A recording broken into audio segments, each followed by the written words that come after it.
예수님의 이름을 부르는 것이 믿음입니다 라는 제목으로 마가복음 20째 시간 함께 나누도록 하겠습니다. 옛말에 이런 재미난 말이 있더라고요. 걱정이 반찬이면 상다리가 부러진다 라는 옛말이 있습니다.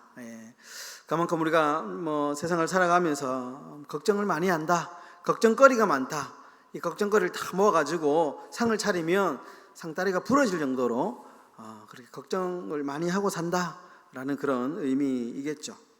실제로 통계를 보니까 우리의 생각 중에 95% 이상이 크고 작은 걱정으로 이루어졌답니다. 가만히 생각해 보니까 그런 것 같습니다. 오늘 점심은 뭐 먹을까? 요즘에 더운데 밥 먹는 게 걱정이죠. 입맛도 없고, 요즘에 또 아들 방학이니까요. 애들 또 먹는 거 생각하고 하면 여간 걱정이 아니죠. 생각해 보면 정말 상당 부분, 많은 부분이 걱정으로 이루어져 있다 해도 과언이 아닙니다. 재밌는 것은 성경에 걱정하지 마라, 염려하지 마라 라는 말씀이 나오는데요. 약 대략적으로 어떤 분이 세셨는데 365번 정도 나온답니다. 재미있죠. 365번. 1년이 365일이니까, 그러니까 1년에 365일 걱정하지 말라, 이렇게 좀 의미 있게 해석할 수도 있고요. 동시에 우리가 365일 매일매일 걱정으로부터 자유로울 수 없다, 이렇게 또 해석도 가능합니다. 여러분 1세기 초대교회 문서를 보면 많은 신자들의 이름 앞에, 그 당시에 이제 1세기니까 로마 시대죠. 로마 제국 안에서 예수를 믿는 사람들 앞에, 이름 앞에 독특한 별명이 하나 붙었는데요. 티테디오스라고 하는 별명이었습니다. 티테디오스. 그러니까 예를 들면 이런 것이죠. 티테디오스 바울, 티테디오스 요한, 티테디오스 조슈아, 이런 식으로 이름 앞에 티테디오스라고 하는 별명이 하나 붙었는데, 이 별명이 이제 뜻이 뭐냐면 염려하지 않는 사람이라는 뜻이었답니다. 그러니까 티테디오스 바울이라고 하면 염려하지 않는 바울, 걱정하지 않는 바울, 이런 뜻이었다는 것이죠. 여러분, 그런데 이 티테디오스, 염려하지 않는 사람이라는 해석 안에는 전제가 반드시 있는데, 그것은 믿음으로라고 하는 전제가 포함이 되어 있었습니다. 그리고 이 별명은 반드시 그리스도인의 이름 앞에만 붙어 있었습니다. 티테디오스, 염려 없음, 믿음으로 염려하지 않는 사람. 그러니까 믿음 때문에, 결국에는 믿음으로 살면 세상의 염려와 걱정이 우리의 삶을 지배하지 못한다 라고 하는 아주 의미 있는 어떤 중요한 그런 의미가 이 말 안에 담겨 있다라는 것입니다.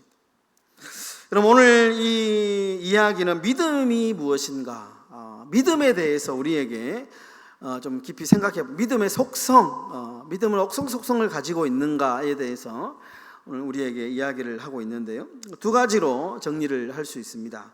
첫 번째는 생각이 곧 믿음이다 라는 것입니다. 좀 재밌죠? 생각이 곧 믿음이다.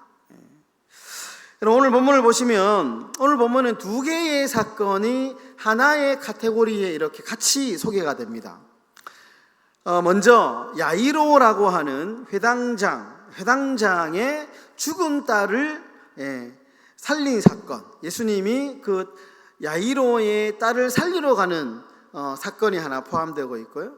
이 과정 가운데 12년 동안이나 피가 멈추지 않는 혈루증을 안고 있는 여인을 고치는 사건이 같이 이렇게 소개가 되고 있습니다.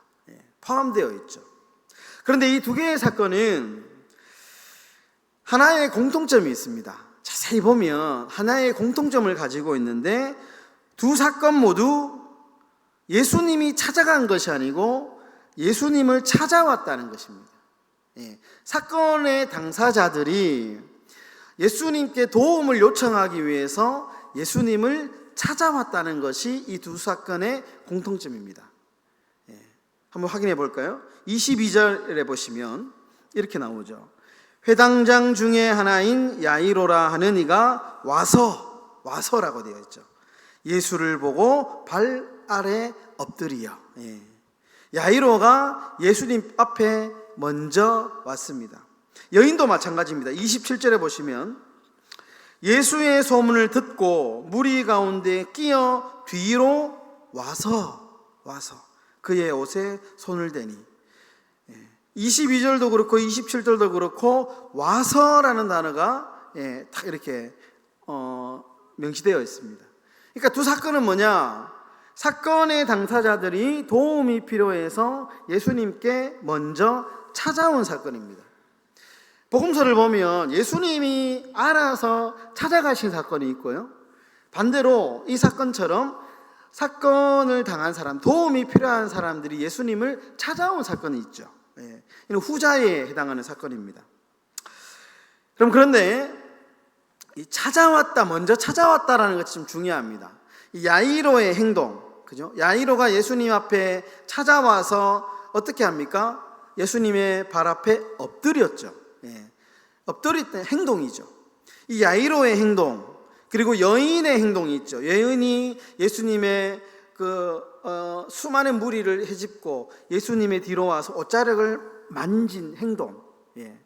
그러니까 야이로의 행동과 여인의 행동은 결국 어떤 결과이냐 하면 생각의 결과입니다. 여러분, 우리가 어떤 행동을 하면 반드시 그 행동은 결과죠. 여러분, 제가 이제 물을 이렇게 하면 먹으면 목이 마르다라고 하는 생각이 있기 때문에 결과적으로 내가 물을 마시는 행동이잖아요. 행동은 반드시 생각이라고 하는 전제가 붙어야지 행동을 하는 것이죠.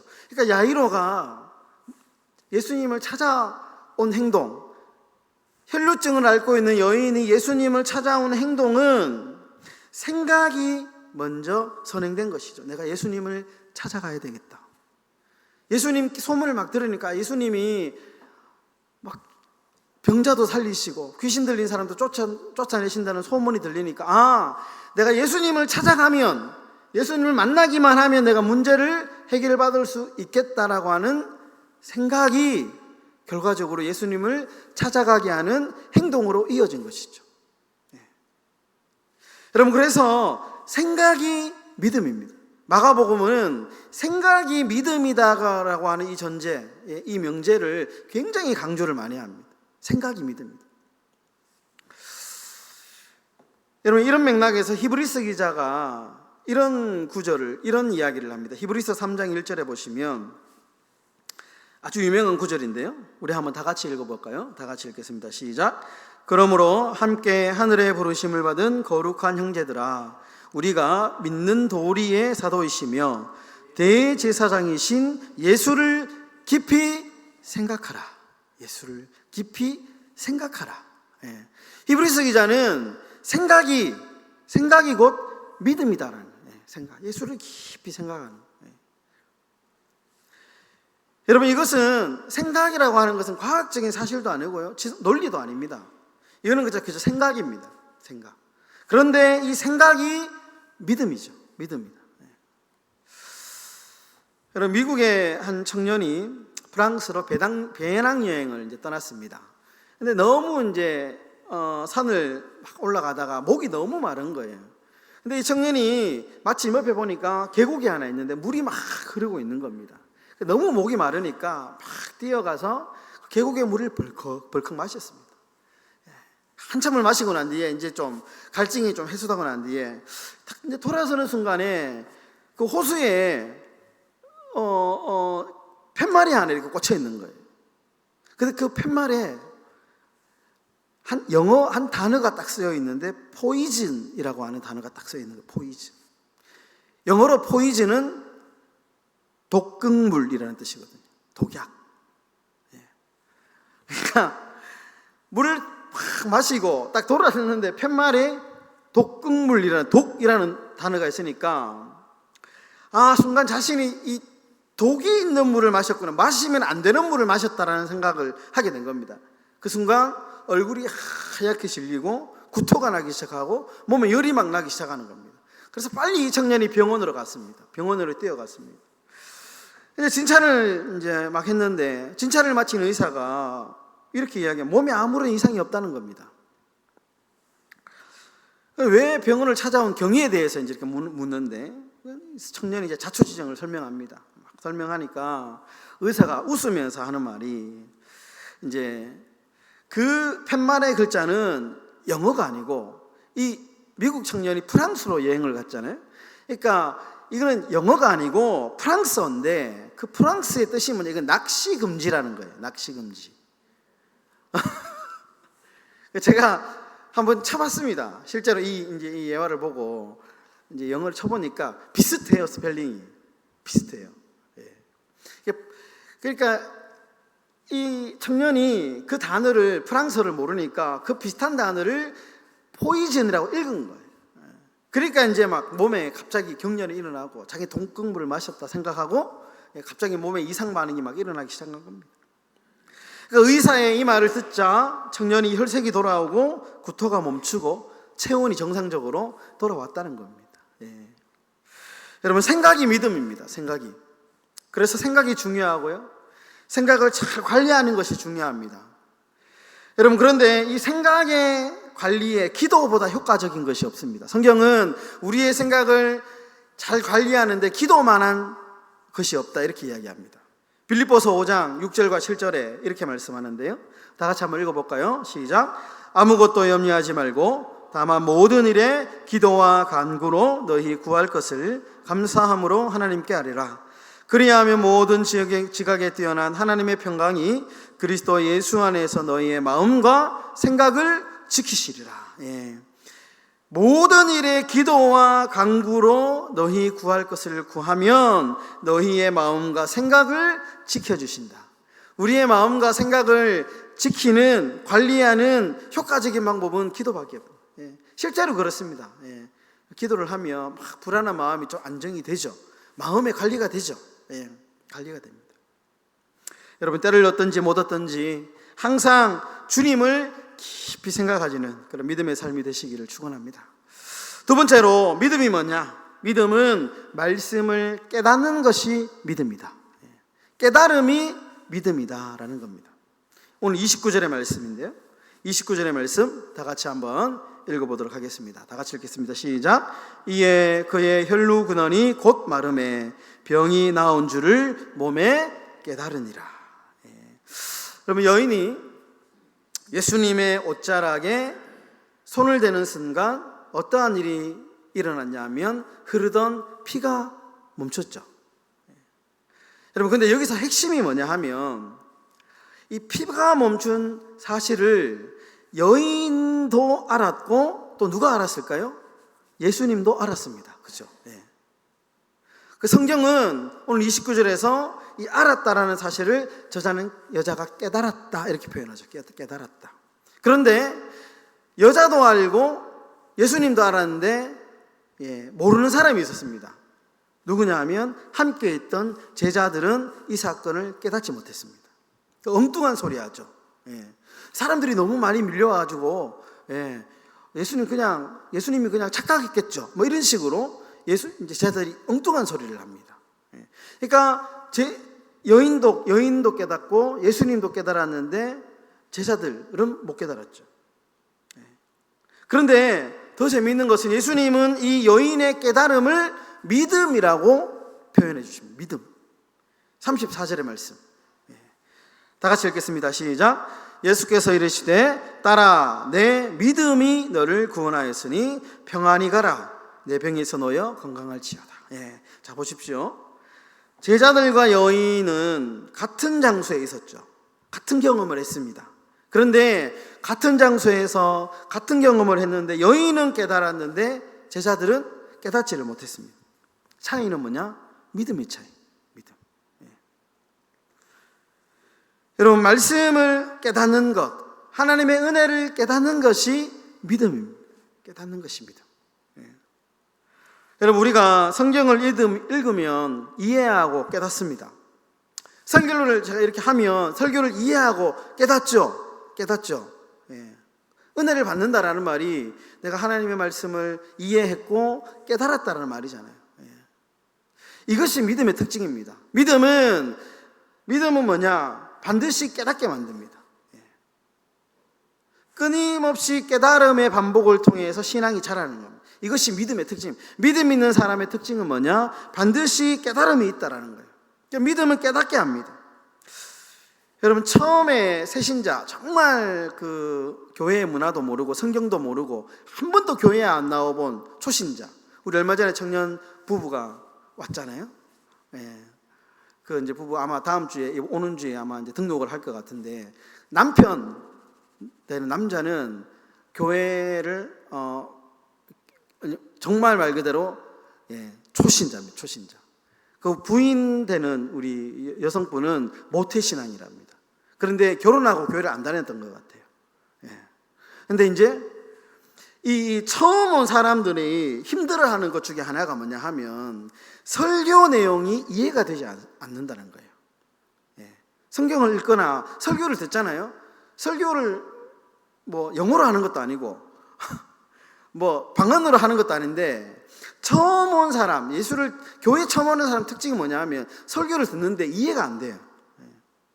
저희 예전에 우리 어머니가 옆에 이제 가까운 교회를 갔는데 이런 얘기를 하셨거든요. 도대체 목사가 무슨 얘기하는지 하나도 모르겠다. 한국말 하는데 그 뜻을 깨닫지를 못하는 거예요. 도대체 무슨 말인지 모르겠다는 거예요. 이게 공통점입니다. 그러니까 믿음이 없으면 깨닫지를 못하거든요. 믿음이 없기 때문에 그렇습니다. 여러분, 존 베일리라고 하는 유명한 스코틀랜드의 신학자가 이런 기도를 남겼습니다. 오 하나님, 제게 깨닫는 마음을 주소서. 주님이 계시하는 새로운 지식을 민첩하게 받아들이고 믿을 수 있는 깨닫는 마음을 주소서. 믿을 수 있는 깨닫는 마음. 여러분, 아무리 귀한 것도 깨닫지 못하면 소용이 없습니다. 그렇죠? 아무리 귀한 것이 내 앞에 있다고 해도 내가 그것이 귀한 것이다라고 깨닫지 못하면 이것은 그저 아무 소용이 없습니다. 어느 유럽인이 아프리카 여행 중에 아이들이 막 가지고 노는 돌멩이가 좀 심상치 않아 보여서 이렇게 보니까, 알고 보니까 다이아몬드 원석인 거예요. 깜짝 놀라가지고 이 사람이 이 아이들에게 사탕을 주면서 그 돌멩이와 바꾸자 이렇게 이야기를 했습니다. 사탕 맛을 본 아이들이 너무 좋아가지고 고맙습니다 하면서 바로 바꿨습니다. 아무리 값비싼 보석도 그 가치를 모르는 사람에게는 단지 돌멩이에 지나지 않는 것이죠. 여러분, 성경을 보면 동일한 예수님을 두고 어떤 사람은 십자가에 못 박으라 라고 하는 사람이 있는 반면에 어떤 사람은 예수님을 위해서 목숨을 거는 사람도 있었습니다. 차이는 뭡니까? 깨달음의 차이죠. 여러분, 누군가에게 성경은 인생을 바꾸는 구원의 말씀입니다. 그렇죠. 어떤 사람은 이 성경 말씀, 어떻게 보면 단순한 책이잖아요. 성경 66권의 이 두꺼운, 그냥 어떻게 보면 정말 그냥 책인데, 이 책을 읽고 이 말씀을 읽고 인생이 180도 패러다임이 바뀐다 그러잖아요. 인생이 조난을 맞이하는 사람이 있는 반면에 어떤 사람은 정말 두껍고 라면 받침하기 너무 좋잖아요. 베개에 너무 좋잖아요. 옛날에 우리나라 초창기 때 성경책 종이가 너무 좋으니까 선교사한테 받아가지고 벽지로 썼다는 얘기가 있잖아요. 어떤 사람에는 그런 성경이 뭐 그런 정도로 여겨지는 것이죠. 차이가 뭐냐? 깨달음의 차이. 여러분, 하나님의 말씀이 내게 의미 있고 사건이 되기 위해서는 깨닫는 마음이 있어야 됩니다. 여러분, 그래서요, 우리가 신앙생활을 하면서 반드시 깨달아야지 변합니다. 깨달아야지 변합니다. 우리가 그냥 교회 오고 주일 예배 드리고 찬송 부르고 이렇게 하는 건, 이거는 이제 그냥 하나의 종교적인 행위죠. 이 종교적인 행위를 많이 한다고 해서 우리가 신앙이 자라거나 깊어지지는 않습니다. 이런 열심히 있는 종교 행위를 통해서, 이거는 결과죠. 결과. 우리가 깨달았기 때문에 하나님이 나를 구원해 주시고 하나님이 나를 자녀 삼아주신 이 감사함이 있기 때문에 우리가 하나님을 예배하는 것이고 하나님께 헌금하는 것이고 주의 교회에 봉사하는 것이죠. 그러니까 우리가 종교 행위와 신앙을 착각하면 안 됩니다.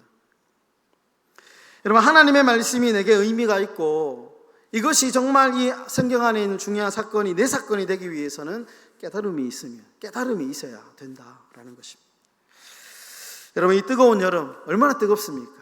이 뜨거운 여름에 여러분 예수를 깊이 생각하시고 말씀의 깨달음이 충만한 그런 이 믿음의 삶을 살아가시는 저와 여러분들의 삶이 다 되시기를 예수님의 이름으로 축원합니다.